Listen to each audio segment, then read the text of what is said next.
పసిడి కాంతుల్లో పద్మావతమ్మ, పసిప్రాయముల వాడు గోవిందుడమ్మ. విరివలపు ప్రణయాల చెలి మనసు గెలిచాకి కళ్యాణ కళలులికినాడమ్మ.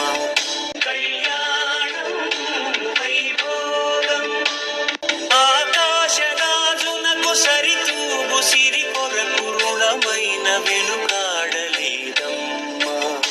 పసిడి కాంతుల్లో పద్మావతమ్మ, పసిప్రాయముల